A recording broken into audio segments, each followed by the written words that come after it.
Hello, this is WellArmedWithTacos, and welcome to the long belated and put away stories from Sector 8, the podcast-esque show. I guess it really is just a genuine podcast, but I'm afraid to call it that. The little podcast show where I talk about Warhammer, Warhammer 40k, and Warhammer Fantasy, but usually 40k. As we are moving into 8th edition officially now, I wanted to get us a new background image, and this has proved to be a Herculean task that's taken me over an hour just to get this image here, so we're probably going to be using this image for a while. I think it still looks a little better than the other generic one, but at least the other generic one kind of pointing out what the universe was, but whatever. We'll stick with this one for now, and maybe I'll try to come up with a new thing later, but I want to record this. Oh, seriously, completely off topic, you all would not believe what I had to go through to even get this picture. Games Workshop is just so unfriendly with wallpaper. Like, some companies are hip with the times. They're like, you go to the website and you're like, here's free wallpaper. Games Workshop's like, no. I at one point, I even completely gave up and tried to sign up for their newsletter just so that they would send me some free wallpapers. Like, preparing myself to probably get ones I didn't even want. And then I couldn't even do that because for some reason they wouldn't even accept my email. So this took a while. This took an hour just to get this. But we're going to use this for now. Okay. On to 8th edition. I want to start using this podcast-esque show to start doing what I always intended it to be about. When I started, Stories from Sector 8 was supposed to be a discussion about Warhammer 40k and fantasy, but usually 40k, in addition to my own personal experiences. And it's mostly just become my personal experiences. So, before I started to do this one and talk about 8th edition, I wanted to actually play games. And instead of doing videos on discussions on my games, I wanted to discuss the edition in general, and that's where I'm going to try to do here. So, as of this recording, I've probably played somewhere between 7 and 10 games of 8th edition of 40k, and that's not including ones I've watched. These are just the ones I've played, at least 7 games, and I wanted to kind of talk about some of the changes they made. And the problem is I don't have notes, I don't have a script, so I'm going to forget things, and I'm going to go completely from one thing to another without making any sense. But at the same time, I wanted to come fresh. I want my mind to just let it come naturally, let the information flow naturally. Because that way you get a more honest opinion instead of a more scripted opinion, the raw opinion, as it were. This is a very raw podcast. Oh dear. So overall, in comparison between 8th edition and 7th edition, of course 8th edition has its problems. It was never going to be perfect. You can't make a perfect edition. There's going to be things that people don't like no matter what you do, because a 100% pleasure ratio just isn't possible. There's always going to be some problems. Overall, 8th edition is just a huge improvement over 7th. It drastically changes the way 40k is played almost completely to the better. For those of you who don't know, we in 40k we recently jumped from 7th edition to 8th edition about a couple of months ago, and since I had started playing in the very end, like the bottom half of 4th and 5th to 6th to 7th hadn't really changed that much. They changed things, but the core game was still the same. 8th edition did to 40k what Age of Sigmar did to fantasy. It completely flipped the table and changed everything. Like it was the grandest reset button of all. It's not just this is vastly different. It's nothing you knew is the same anymore, pretty much. They changed everything, and it's again, as I'll try to get to, in my opinion, just completely for the better. And that is because of one big thing that I'm gonna say now. In in 7th edition and the editions beforehand, in my store locally, and I'm sure across the globe, but in my local store, we had an endearing term for a certain part of the game that we called the argument phase. The phases of the game were movement, psychic, shooting, and assault. And we always like to joke that there was also an argument phase, and the argument phase took the longest part of the game because there was a lot of arguing in 40k. The rules were always complicated and not always very clear, usually very much not clear. And there would be heated discussions between players on what was right and what was wrong. And I won't when I say it turns violent, I was gonna say that, but I'm like, no, there was never. I've never seen any physical blows come to it, but there has been dice throwing. There has been people walking out of games, just things like that, because that was how 40k was, and to a lot of people who are watching 40k from the outside of people who didn't play it, it's a huge intimidation factor for new players because. The few of us 40k players we had, we were considered like our own little group just because we could tolerate this game that was known for having so many problems. But 8th edition, in the minimum of 7 games I've played, while there has been some I'll never say an argument. There's never been an actual argument. While there has been some not so friendly discussions outside of the games of certain rules, because the rules themselves are very vague when 8th edition first got released, there has never been an argument phase I have seen in any of my games and any of the other games that I've watched. It's quite clear, it's very straightforward, there's no more arguing, there's no more fighting, and it all just makes sense from a rule perspective.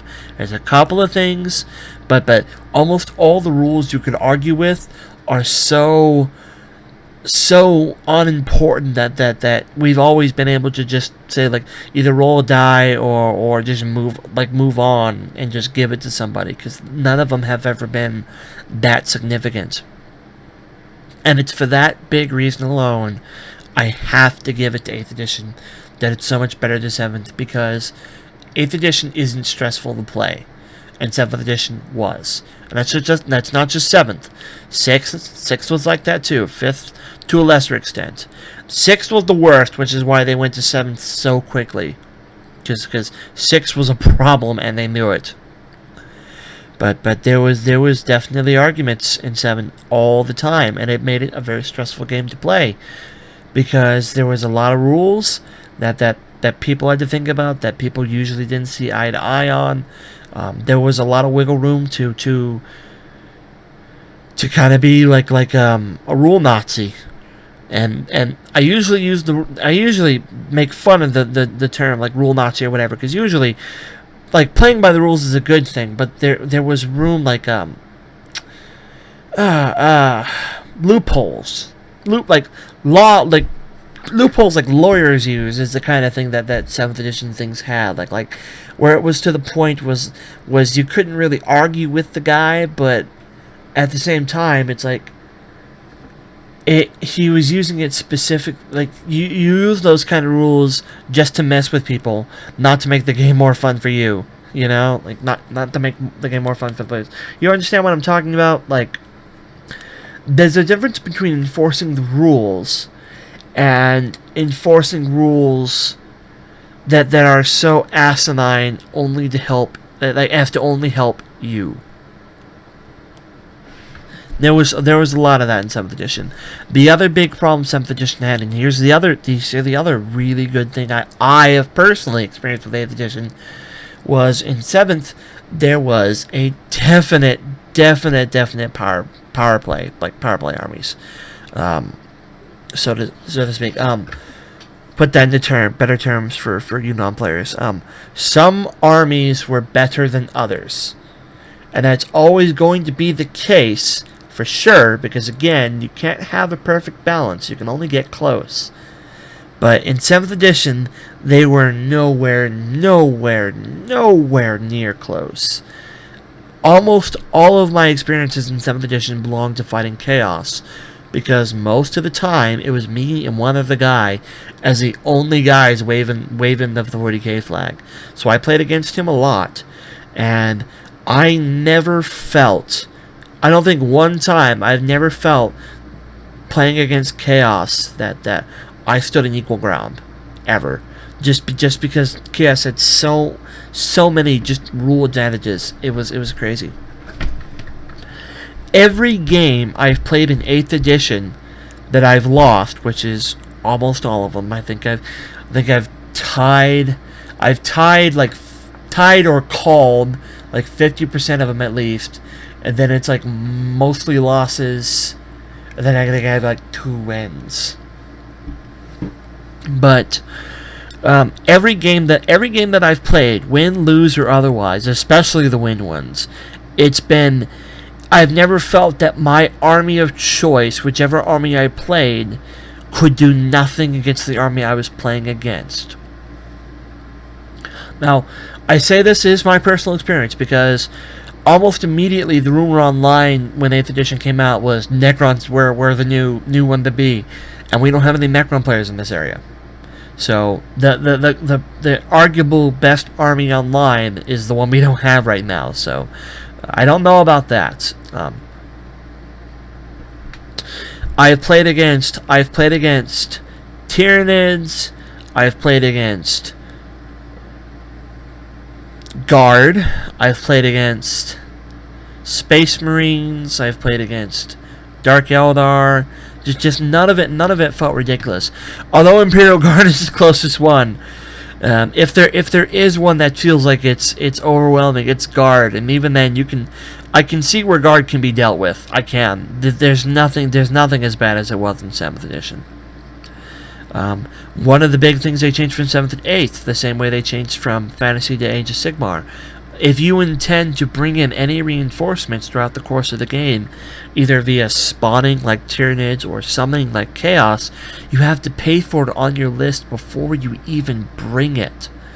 So if you're playing 1,000 points and you want this guy to summon in Bloodletters, you have to preemptively pay for that unit of Bloodletters in your 1,000 points before they can get summoned. I love that. I love that so much because it means dudes can no longer bring in free stuff. And that was a big problem in 7th, and that's gone now. When you're fighting Tyranids and they bring the Turvagons, they can't just swarm you with Gaunts now, because they have to pay for that stuff preemptively. Now, if you're playing not matched play and there's no points, they can do that, but that's on you for not playing matched play. In 8th edition, there are several forms of play. The ones the books outlines are historical, narrative, open, and matched. Historical is battles that have actually supposed to happen within the 40k universe, like in the fluff. Narrative is you're writing your own fluff. Open is there's no real good reason for this. It's just wacky for fun. And matched is your more serious. I won't just say competitive, but like the actual game where there's actual point costs and you actually have to pay for your things, where you're trying to play the game for balance and not just complete lunacy. So of course, most games you're going to see are match play. It's the one that works. I've never felt that any of the individual armies I've played against would overwhelm me with just the sheer power of their army. It's always been just dice rolls, good or bad, or some strategies here or there, but it's never just been I have been completely destroyed by an army I couldn't do anything against. And I know I've been on this subject for a while. It's just this was a big, serious problem in 7th, and I'm glad that's gone, in my experience. I don't like Primaris Marines. They're called the Retcon Marines in my area. Don't really care for them, but they don't pose enough of a problem to really like make me want to rage. Like, oh well, Space Marine players who want them got new toys. I can't really complain that much. Like, yeah, their fluff is a bit weird. Yeah, Gilliman's acting a bit weird in the fluff, but the whole fluff is weird right now because we're kind of entering the end times. What with the big warp opening up and all that stuff. Blood Angels look like they're on the verge of extinction. Did I say blood? Yeah, Blood Angels. I thought I said Blood Angels. No, Blood Angels. Blood Angels is what I meant to say, and it's what I said. Yeah, they're not doing so well right now compared to some of the others. But I think one of the big overwhelming lore things for this thing is nobody's doing as well as they want to be doing right now, except Chaos, I guess. But like Tyranids took a huge hit. Everyone else has taken a huge hit. I actually don't know how Tau are faring in all of this, because I don't know how the Warp Storm hit them, but I haven't played a single game as Tau since the edition started. I've only played Space Marines, Orcs, and Genes to the Cults. I haven't played Necrons, I haven't played Tau. That's actually all the ones I own, but I've been avoiding Tau because I remember what they were like for me in 7th, and I don't need any more of that in my life. I still love the army aesthetically. I still love the army and their lore, but I don't see playing them right now until we have a bigger understanding about 8th edition. And that's one of the things about 8th edition is, even though the rules are only like 8 to 12 pages, something like that, there's some surprising complexity, especially in positioning and how charging works. Charging to me is big different now, but I've mostly been playing Genes to the Cult, and from my opinion, this might just be the grass is the greener on the other side argument, but Genes to the Cults took a huge nerf, because in match play, only 50% of your army can be in reserves, which means my entire Alpha Strike army that used to be made of glass but would all spawn around you turn 1, now 50% of my glass, which is still equally as glass as it was, has to stand there, half of it. So that was a big nerf in my opinion, but by the same token, I've been playing mostly Genes to the Cult pretty much consecutively, because it's the army I'm most comfortable with right now. And like I said, I've never felt that I could I never felt like they couldn't win. So I guess the nerf didn't matter that much, but it's definitely changed how you have to play Genes to the Cult. Before, you could do an entire non-vehicle army and it would work. Now you pretty much have to put your things outside in vehicles, because they're not going to survive otherwise. Not with 5-up armor saves. So I think that's a good overall description. They changed the rules from like 50 something pages to like 12. So it's a lot easier to read now, a lot easier to understand.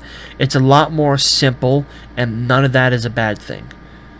Like, normally when you talk about a game system that's complex, going to simple, a lot of the first opinions is, oh, they just made it simpler, it's for babies, it's not as good or whatever, but it really is just an improvement that 40k needed. So now I want to try to talk about some of the other stuff, like the actual rules. Like I want to talk about the different phases and how they're different now. Because I've been talking for 20 minutes and my voice has been bothering me for 20 minutes. I'm going to pause the microphone and take a drink of water.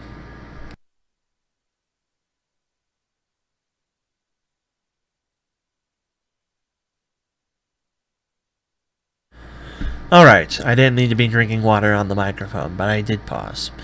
I can't actually, because I'm recording this in, I record my individual narration in Windows Movie Maker. There's no actually a pause for that, otherwise I would have just paused that. Otherwise, you're just going to have that gap where I say nothing. There's only a stop, which means it's going to end it. So, pausing the microphone was a better idea there. So, the phases are still in the order they were.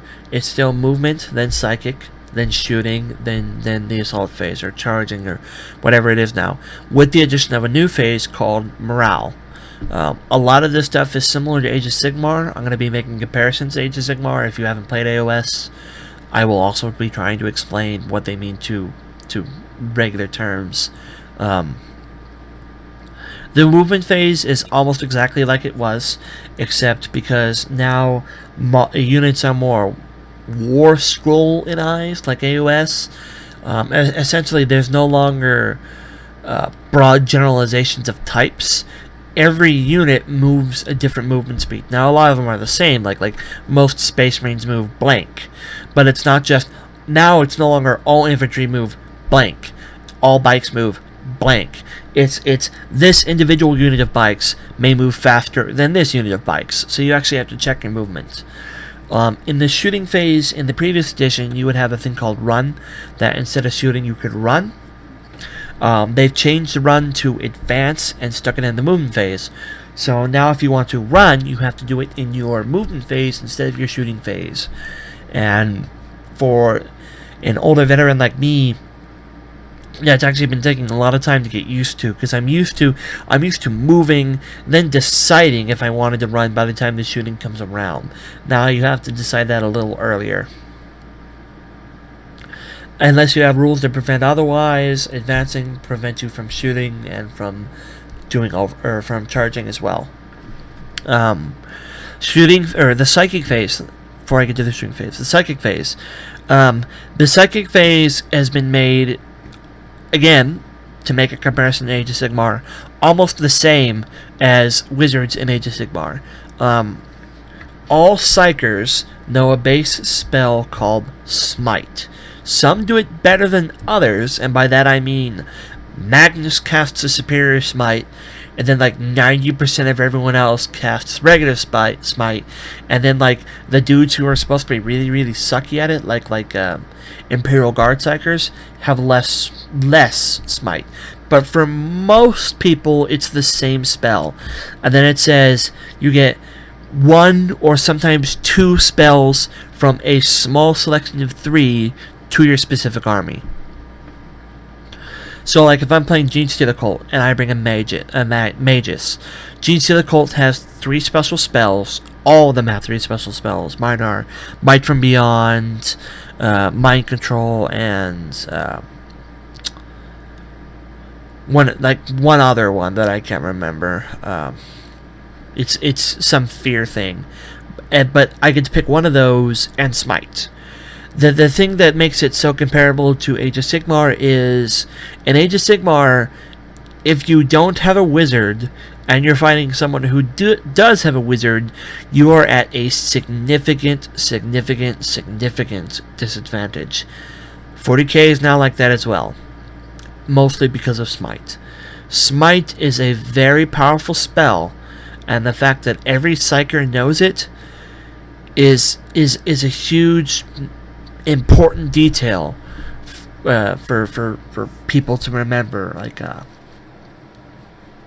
if you're playing an army that doesn't have a Psyker and you're fighting against an army that does, it's going to suck for you. And that's a problem in 40k when you've got a couple of armies that don't have access to Psychers. Really, it's only one. It's really only Necrons, but there are ways you can get around it with the detachment rules if you don't mind fielding separate codexes. For example, you can bring a detachment of your Necrons and then bring a secondary detachment of Eldar and just bring like Psychers. There's nothing in the rules that says you can't do that, but that is up to your personal player preference whether or not you want to field Necrons and somebody else to get your psychic things. I say Necrons. Necrons actually have Satan, who semi-function as Psychers. Like Tau are another example of ones who just don't have Psychers. I was going to say Dark Eldar, but that's especially not true for them, because all the Elf factions are kind of combined now, so that when you're playing Dark Eldar, in the same detachment you can bring regular Eldar, which means you have direct access to Psychers now. So, if your enemy has a guy who can cast Smite, and you don't, it's gonna hurt. That's the bottom line. It's just like Age of Sigmar for me. I'm gonna ask, are you bringing a Psyker? And if they say yes, then I'll say, so will I. And if they say no, I'll say, then I won't either. Because bringing one against somebody who doesn't have one sucks for them. Playing against one when you don't have one sucks for you. And it does suck. Believe me. Smite is a good spell. Shooting phase is relatively unchanged. You still measure your shooting. You still roll dice, depending on whatever your stat line tells you need to hit, what you need to wound. The big difference is there is no longer a system where certain things cannot wound certain things. This has made Imperial Guard and other such horde armies extremely threatening to everything now. Say in the 7th edition, you would have Imperial Guardsmen with lasguns that were strength 3. They can only hurt things up to strength 6. Anything higher than strength 6, they couldn't hurt, because it had to be double. So, if you brought a strength 7 Satan, they couldn't hurt it. Or if you brought an armor 12 vehicle, or even an armored 10 vehicle, they couldn't hurt it. Now, everything in the game, regardless of what your strength is, can be wounded on 6s. Which means, if you take a bunch of guardsmen with lasguns, with just lasguns alone, they can put down a land raider. They can do it. They can hit it and they can wound it now. There is a balance to this, and that's one of the things I want to get to real soon as I finish discussing the phases. I'll talk about the other really big change with 7th, or with 8th. Then you have the charge phase, and the charge phase is different from how it was significantly. They've introduced a mechanic where at the start of your turn you can have a unit choose to leave close combat. All of your units, if you want them to. Which means you can no longer effectively hide, would be the term, inside a close combat to protect your close combat dudes from getting shot. So in 7th edition and the previous editions, you would do things where, like, you would take Khorne Berserkers and assault a unit, and they would kill some guys, and let's say they didn't kill the unit. During the enemy's next turn, all they could do was kind of back away from you and not really do anything, because unless they had hit and run, which was few and far between, they couldn't leave combat, and even then, hit and run was a test you had to make. Now, since everyone can choose to leave combat for free with no dice roll necessary, say you charge Fire Warriors, and they overwatch you, and you charge them and you kill some of them, the rest of them will leave combat, which immediately puts your unit outside of combat, which means it can be shot again, and then you're standing on their front lawn and you're going to get shot a lot. What this effectively means is what we're finding out in my local store, and this comes down to playing 8th edition to learn how it works. What we're finding out is, if you're going to do a melee army, you have to go all out with it. You can't bring some melee and some ranged, because that kind of generalization isn't seeming to work. Because your units that charge, your units that are good at melee, are really only going to get one. That's really all it is. They're going to get one, and then they're going to die. And if that sounds similar to how it was, like, you might be thinking, oh, of course it dies after they finish their first charge. No, it's a lot worse than how it was, because you would at least, like, you would finish that one charge. If you charged 30 gaunts, you might be there a couple of turns, but you're going to kill those 30 gaunts. Now, you get your one charge, you get your one fight. If you don't kill whatever it is in that fight, boo-hoo. They're going to leave and they're going to shoot you. Now, there is a negative to leaving combat if you're the guy running away. You can't move after you do your movement back. You can't shoot and you can't charge. This is one of the things that I mentioned earlier why I say Guard is so dangerous now, is because Guard have a command order. Orders are a Guard Codex specific specialty. They have a command order where they can ignore that and shoot anyways.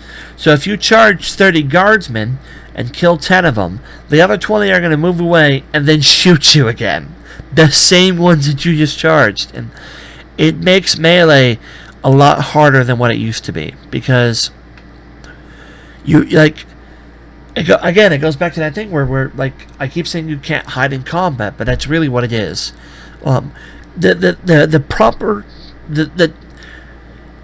I'm tripping on my own words. The strategy you always wanted in 7th edition was you charge on your turn, kill only half. During the enemy's turn, when it comes to the fight again, you finish that half, and then you leave, and then it becomes your turn again, and then you do another charge before they have the opportunity to shoot you. That's gone. If the unit you have isn't strong enough to take an open round of fire, and that's what it's going to be, you're going to get shot from out in the open, then they're going to die. Like, you have to be Space Marines and try to weather that. Otherwise, if you're squish your army, you're going to die, and you're going to lose that unit, and you just have to hope they pay for themselves before that happens. The other big change with the combat phase, or the charge phase, or whatever, is how initiative works, because initiative is gone. Certain dudes are no longer faster than certain dudes. There are special rules, but those are the exceptions, not the rules. Or the exception, not the rule. For the most part, the way it works is the units that charge get to fight first, regardless of who they're fighting. Then, after you do all the units that charged, it goes back and forth, alternating between players, starting with the guys whose turn it is. This means if you take a bunch of orc boys who used to be initiative 2, who you would have to charge things and then deal with getting hit first before they could swing back, if you take a unit of boys and charge, bad example, but they'll do witches. I say witches are a bad example because they're one of the ones with this rule that helps ignore this, but like charge, like, oh, what else was fast? Even just Space Marines, who used to be Initiative 4, they would go first. Now, those boys get to go first. All of them, before those Space Marines do. If you charge with 3 units of boys, all 3 units of boys get to fight first. One more big change about combat that I want to talk about while it's on my mind. I'm trying to hit up these things as I go. The way I've been able to explain it to the players in my store is the same way I'll try to explain it here. And I've been getting a lot of agreements with this, so I think you'll find that when I explain this out loud, this is one of those things that doesn't make sense until somebody's explaining it to you. Melee doesn't work the way it used to work, and I've already gone over that in some ways, but I'm going to go over it in one more final way here. In 7th edition and before, there was not a difference between dudes that were good in close combat against vehicles and dudes that were good in close combat against anything else. Couple of examples. You take a dreadnought with a close combat weapon. If it charges a vehicle, it's going to kill that vehicle. If it charges guardsmen, it's going to kill those guardsmen. Because those guardsmen, if it has 4 attacks, it's probably going to kill 4 guardsmen. Those guardsmen can't hurt it. And then they're going to fail their leadership and lose more dudes or run away. And even then, the dreadnought is still locked in close combat and will do attacks. Let's do non-vehicles for a bit. A boss with a power claw. If a boss with a power claw charges a vehicle, it's going to kill the vehicle. If the boss with a power claw charges guardsmen, it's going to kill a number of guardsmen equal to its attacks, dice bearingly. Dice gods accepting. You need 2s and 2s. In 8th edition, there is a difference between units that are good at charging vehicles and units that are good at charging non-vehicles. And by vehicles, I also include monstrous creatures in that little category. Vehicles are monstrous creatures and things that are not, because they've changed the way damage works. A lot of weapons, especially the bigger weapons, will now say like B3 damage or D6 damage, which means it does a number of damage equal on a die roll to 1 to 3 or 1 to 6. Sometimes it just says 3, so you just take 3 flat, or sometimes it takes 6, which is 6 flat. You with me so far? Outside of a thing called mortal wounds, which are just the equivalent of wounds you don't get saves against, wounds are applied to models, not units. This means when a dreadnought charges into close combat in 8th edition, if a dreadnought charges in close combat against a vehicle, does 1 attack and does 6 wounds, he does 6 wounds under that vehicle, and it's feeling pain. Like that hurts. As opposed to it charges the same unit of guardsmen and does 6 wounds and kills a single guardsman, because you can only kill models equal to your number of attacks. So if you have 3 attacks against guardsmen, even if they do 19 points of damage each, even if they do 1,000,000 points of damage each, they're only going to kill 3 guardsmen, because wounds don't apply to units anymore. Wounds apply to individual models. Again, unless they're mortal wounds, which are the only wounds that apply to units.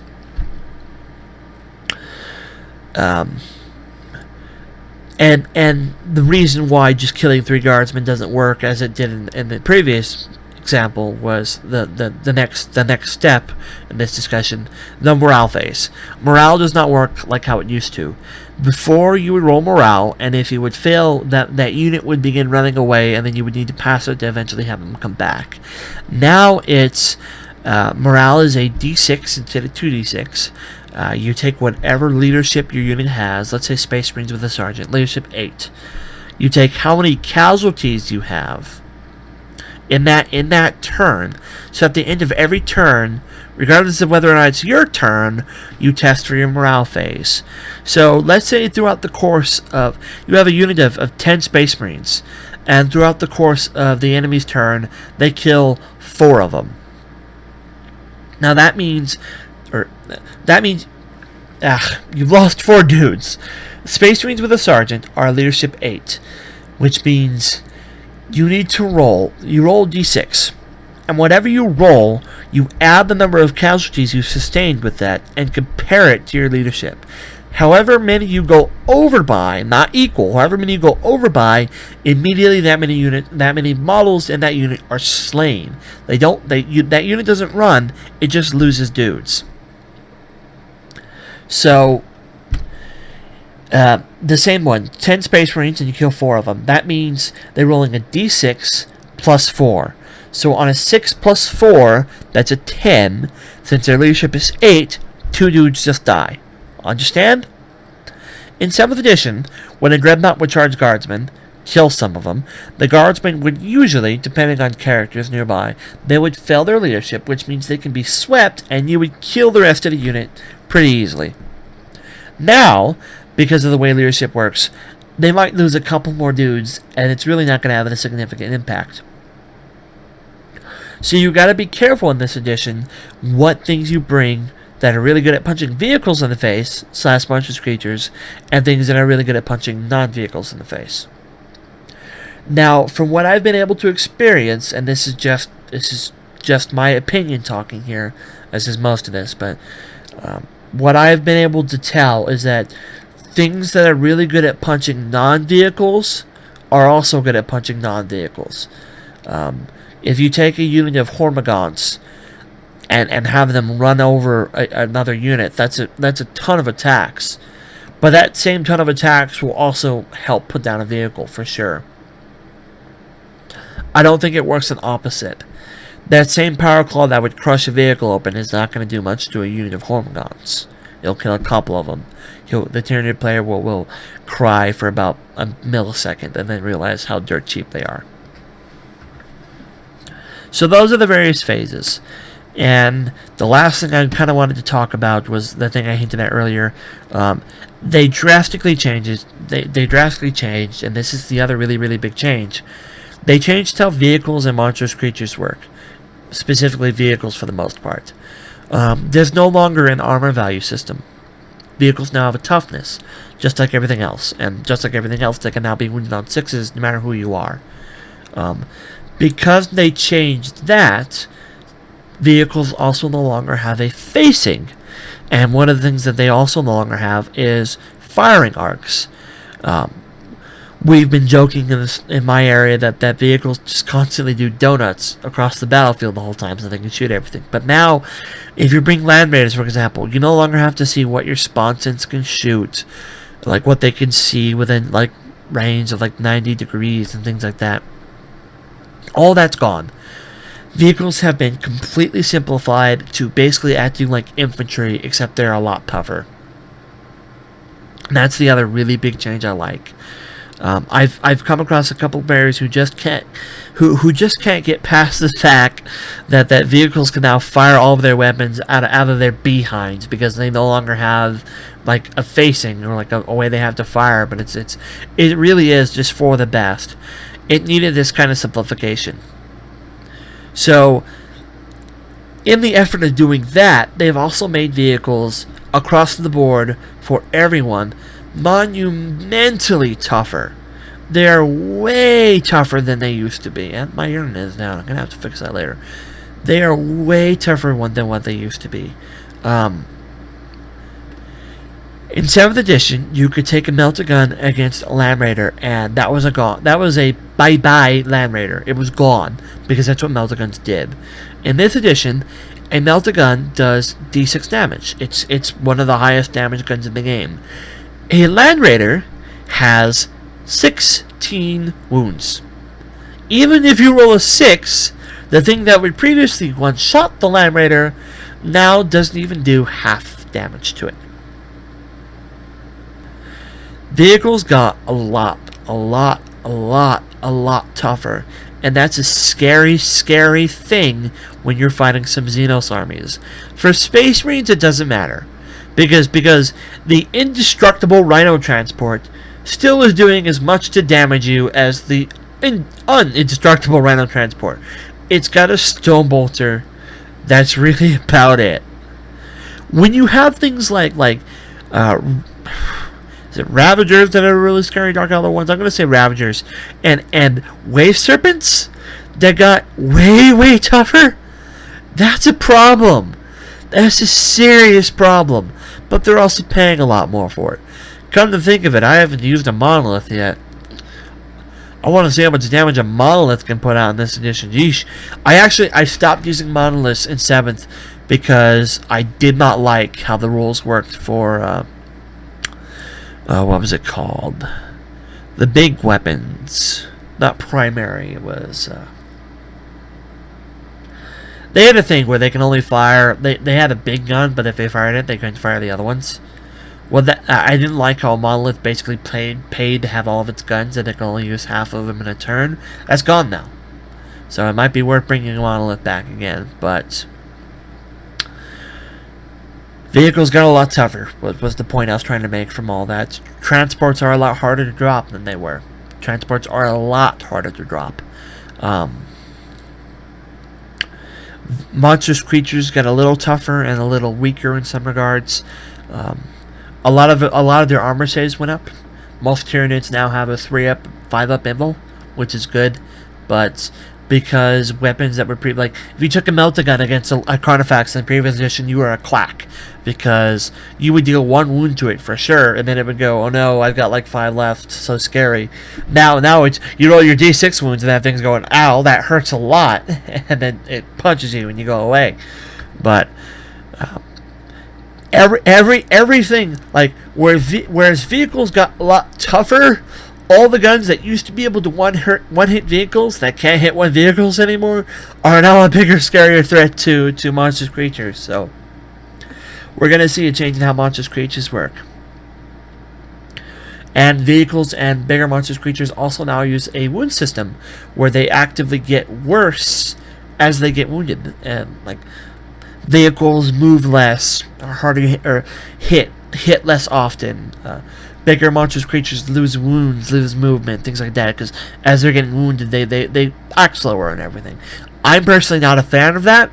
I've never been a fan of that, because I feel like if they have turn 1 and they just hose your bigger threats, like your tanks and your monstrous creatures, already you've paid for something that's now only working at half effectiveness. I've never been a fan of that, but I'm sure some people are glad it's there. So it's one of those ones like that's a compromise I'm willing to make, and it is a compromise, but that's what it is. I don't know if I have anything else I want to talk about this time. Hopefully, as more ideas come to me for discussions, I can talk about more. But this has been going on almost 45 minutes. And this is I think by far the longest one of these I've done. I wanted to give you all a general overview of 8th edition from someone who's been playing it and from someone who's really enjoying it, just because the stress in playing 40k is gone.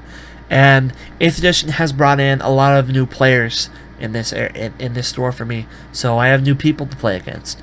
A lot of people who were shy about playing 40k aren't so shy anymore now that the entire table has been flipped over and we're all on the same ground, and the rules aren't as nearly as complicated as they were. But thank you all for listening, and I hope this was a good change for the stories of Sector 8. We're no longer just talking about me losing various battles. Now I can hopefully try to talk about rules more and discuss what's good about them and what's bad about them. I kind of covered everything in this video, so it might be a while before I do another one of these. But it seems solid. It's way more solid than the others, and for like 12 pages of rules, there's a lot of complexity hidden in there that you can work with and tacticalize with. So there's rules there, like it's there for beginners and for masters. So it's just been a strong addition so far, and I'm actually looking forward to more. Still can't buy Aberrants, Solo Games Workshop. Get on that. I want more Aberrants. Thank you all for listening. This is WellArmedWithTacos.